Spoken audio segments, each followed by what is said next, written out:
Under the moonlight, an elderly man sat under a mango tree with children as he told them the story about his past. Once upon a time, there was a village in the Niger Delta region of Nigeria. The name of the village was Osisimmiri, and there lived two boys who were best friends. Chima and Dozie. They were very close friends. Chima was dark-skinned with a slender build. Dozie also had a dark skin tone with a unique birthmark on his right arm and was about the same height as Chima. They loved to do everything together, especially under a mango tree. This mango tree was located at the center of the village. Dozie and Chima would play ball, eat akpu, sleep, and spend most of their time and literally do almost everything together under the tree. They lived the carefree life as 13-year-old boys. But when they turned 16, they began to notice problems that their village faced. Osisimmiri was a land rich with crude oil, and this made it a target for the corrupt government. The government extracted oil from the land, which caused oil to spill into the water and land of the village of Osisimmiri. This greatly affected the villagers, and some fell sick. Chima's mother was one of the villagers who fell ill, and this affected Chima. He had to constantly care for her, and this angered his best friend. Dozie, considering the fact that Chima's mother was like a mother to Dozie ever since he lost his mother from the same incident, and now the same is happening to Chima's mother, and he couldn't stand to lose another mother figure in his life. Dozie wasn't happy about this at all, and also about the state of their village. So, one night, Dozie visits Chima's house and tells him about his plan to leave the village, since he couldn't stand the corruption of the government in their village. Chima is shocked and asks Dozie why he wants to leave. Dozie doesn't answer him, and after much pleading from Chima, Dozie says goodbye to his friend and leaves. Chima is greatly upset because by the next morning, Dozie is gone. Chima sits under the mango tree, sobbing over his best friend. Several days later, after Dozie left the village, Chima's mother's illness continued to grow worse. Chima was devastated because he couldn't find a way to help her or make her better. Meanwhile, Dozie was still making his way from village to village, trying to find shelter and a solution to the problems of Osisimmiri as a 16-year-old boy. Back in Osisimmiri, Chima's mother's illness continues to grow worse, and right before she succumbs to her illness, she calls Chima and asks him to call Dozie so she can see him, given she hasn't seen him in a while since Chima never told her that he left the village. So Chima's eyes become teary as he cannot tell her that Dozie is absent. He tells her that Dozie isn't around at the moment, and that she should tell him what she intends to tell Dozie, that he will relay her message to him when he gets back. Chima's mother eventually tells Chima that she should take care of his brother, Dozie, and they should always be each other's keepers. Few seconds later, Chima Chima's mother finally kicks the bucket. Chima cries out in pain over the death of his mother. Chima decides to become a police officer to help society. Meanwhile, in another village, Dozie meets a wealthy man who takes him into his home. The man fed, clothed, and took care of Dozie throughout his stay in the village. One day, Dozie approaches the man to thank him for all the good things he has done for him. The man appreciates him and tells Dozie that he is very hardworking. He asks Dozie if he would love to work for him. Dozie asks the man about his profession, and then the man tells him that he fights for justice. He tells Dozie how he lost his wife and son to the oil spillage that happened in his village years back. He further tells Dozie that he created a group that fights against the oil spillage that occurs in their region. His words inspires Dozie, and he tells the man about the village, Osisimmiri, and his entire story.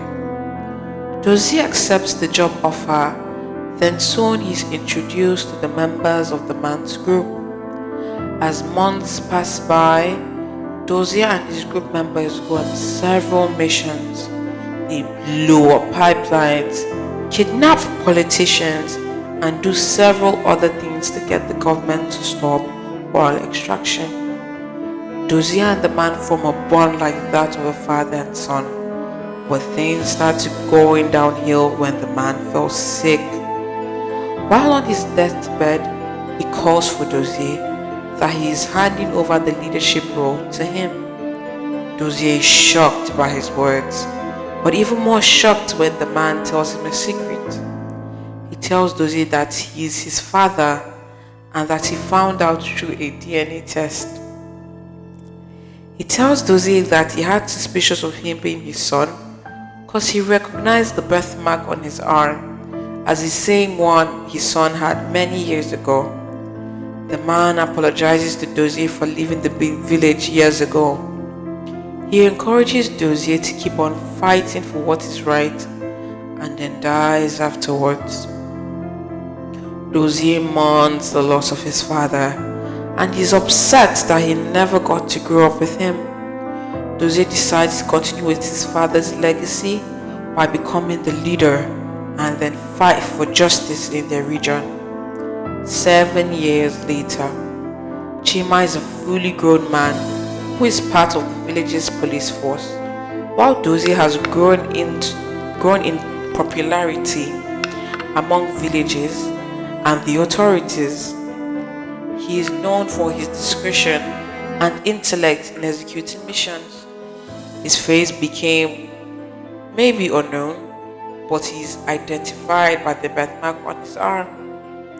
Chima and his fellow police officers have been investigating a series of attacks on pipelines by militants.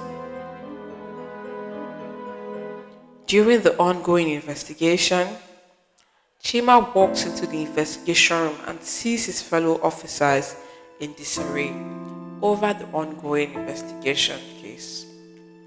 Since it was passed down from another team to theirs, because it has been an issue for a while since the militants have been running rampant, Dozie tells them to calm down and let him have a look at the intel they have on the militants. And while going through it, he saw a picture of the arm of one of the militants, who apparently turned out to be the leader, and it had a detail that caught Chima's attention. A birthmark that looked like the one that belonged to his long-lost friend, Dozie. It was positioned the same way Dozie's birthmark was on his arm. Chima refused to believe that the arm belonged to Dozie.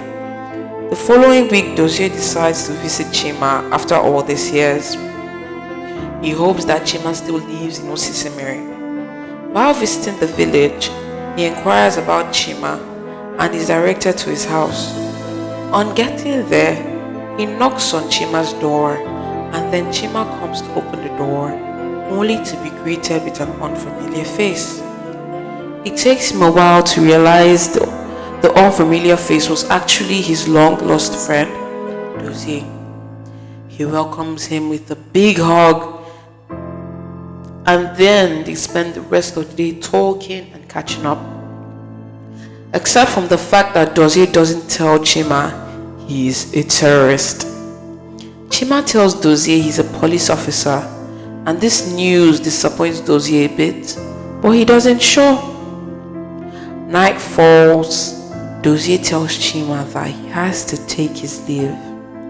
But Chima tells Dozie not to leave, that he should spend the night over. But Dozie refuses, saying he has a place to stay. Chima didn't want to let him go, but since he insisted, they said goodnight to each other. Dozie reunites with his team members as they prepare to carry out an operation that night in Osisimmiri. That same night, Chima, being happy about his reunion, was ordered to report to the police station and join a manhunt. At the station, they were told that the militants had appeared in Osisimmiri and that they needed officers to go after them. Chima was excited because this was his chance to clear his suspicions about the birthmark's relation to Dozie. His earlier meeting with Dozie was enough to convince him that Dozie was not a militant. During the hunt, Chima caught one of the militants under the mango tree. The militant was wearing a mask and had the birthmark on his right arm. Chima recognized the birthmark and ordered the militant to stand still and prepared for an arrest. But the militant removed his mask and it was Dozie. Chima was shocked, but Dozie smiled at him. Chima was confused. He was hurt that his earlier suspicions were right. He asked Dozie why he betrayed him and why he chose to go down this path of violence. Dozie explained to Chima that he left the village to make it a better place for the people in it. The militants' aim was to cause trouble, which would draw the attention of the government to deal with the oil spills that affected their village. Dozie said he did all he did to stop the extraction of oil that affected their village. He tells Chima that he did what he did to save their village and other villages within the region. He believed his actions and method of attaining justice were justifiable. Chima was disappointed and told Dozie that he chose a wrong way to solve the problem. Chima told him he should have confided more in him and was upset that Dozie left the village years ago without telling him his plans. Dozie felt betrayed by Chima for not supporting him and turned to leave. Chima tried calling him back until a bullet hit Dozie in the chest. He was shot by one of Chima's colleagues. Chima was shocked as he watched Dozie fall on the ground. He runs to Dozie and holds him in his arm. Chima's eyes are filled with tears as he holds Dozie. As Dozie draws his last breath, he apologizes to Chima for leaving the village years ago, but he isn't sorry for all he did. He believed he was punishing the government for what they did to their village. Chima cries more, saying that he chose the wrong path towards achieving his goal. Dozie smiles and says, maybe next time we would play under the mango tree a bit longer. He urges his friend to move on with life, then he dies. Word spread like fire over the death of Dozie, the notorious militant leader. Chima and his colleagues were prompted for stopping the militants, but Chima still grieved over the loss of his best friend. Years after the death of Dozie, Chima has risen up in the ranks as a police officer.